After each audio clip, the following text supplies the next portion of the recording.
తెలంగాణ రాష్ట్ర ముఖ్యమంత్రి రేవంత్ రెడ్డి గారి పైన కాంగ్రెస్ ఢిల్లీ హైకమాండ్ సీరియస్ అయ్యారు అనేది కొంత వినబడుతున్నటువంటి చర్చ.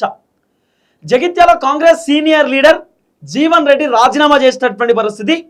జీవన్ రెడ్డితో పాటు కాంగ్రెస్ పార్టీకి సంబంధించినటువంటి ఒరిజినల్ లీడర్లు, కార్యకర్తలు, జీవన్ రెడ్డి క్యాడర్ కూడా దాదాపు ఒక 2-3 వేల మంది రాజీనామాకు రెడీ అయినటువంటి పరిస్థితి.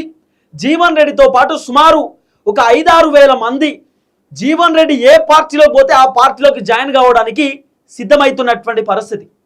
జీవన్ రెడ్డి ఏప్రిల్ నెలలో మ్యాక్సిమం ఏప్రిల్ 1వ తారీఖు లేదా ఏప్రిల్ 5వ తారీఖు కేసీఆర్ నేతృత్వంలో జీవన్ రెడ్డి బీఆర్ఎస్ పార్టీలోకి చేరబోతున్నట్టుగా సోషల్ మీడియాలో వినబడుతున్నటువంటి చర్చ.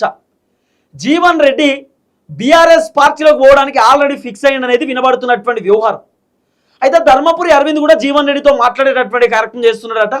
భారతీయ జనతా పార్టీలోకి వస్తే బాగుంటుంది, మీరు రండి అని చెప్పి అరవింద్ కూడా మాట్లాడుతున్నటువంటి నేపథ్యంలో జీవన్ రెడ్డి మాత్రం ఆల్రెడీ బీఆర్ఎస్ పార్టీకి కమిట్మెంట్ ఇచ్చేసిండు.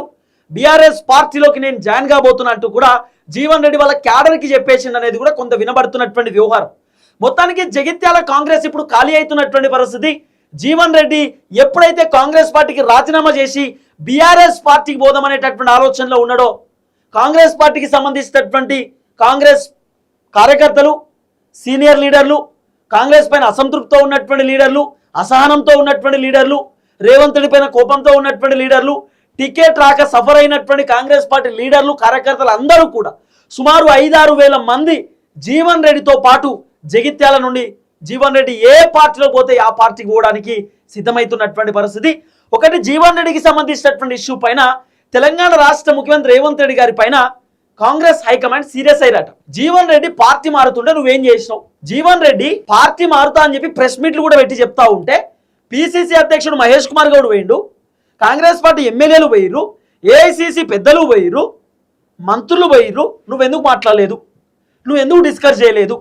ఒక ముఖ్యమంత్రి హోదాలో ఉన్నటువంటి వ్యక్తి నువ్వు, మరి ఒక కాంగ్రెస్ పార్టీ సీనియర్ లీడరు పార్టీని వీడుతుంటే పార్టీకి రాజీనామా చేస్తా అని డిసిషన్ తీసుకున్నప్పుడు నువ్వు ఎందుకు ఆయనతో మాట్లాడలేదు? ఎందుకు నువ్వు బుజ్జగించలేదు? నువ్వెందుకు డిస్కస్ చేయలేదని చెప్పి కాంగ్రెస్ హైకమాండ్ రేవంత్ రెడ్డి గారి పైన కోపడ్డరు అనేది వినబడుతున్నటువంటి చర్చ. మరి వాస్తవానికి తెలంగాణ రాష్ట్రానికి ముఖ్యమంత్రి, కాంగ్రెస్ పార్టీ కీలకమైనటువంటి నేత రేవంత్ రెడ్డి జీవన్ రెడ్డితో మాట్లాడాలి కదా, జీవన్ రెడ్డి చెప్పాలి కదా, అన్న నువ్వు పార్టీ మారవద్దు, కాంగ్రెస్ లోనే ఉండు, కాంగ్రెస్ లోనే కంటిన్యూ అవ్వు, 80% నువ్వు పార్టీ చేంజ్ కావద్దు, మంచి రోజులు రాబోతున్నాయి, మంచి పదవి ఇవ్వబోతున్నాం అని చెప్పి రేవంత్ రెడ్డి చెప్పాలి కదా. రేవంత్ రెడ్డి చెప్పాలి.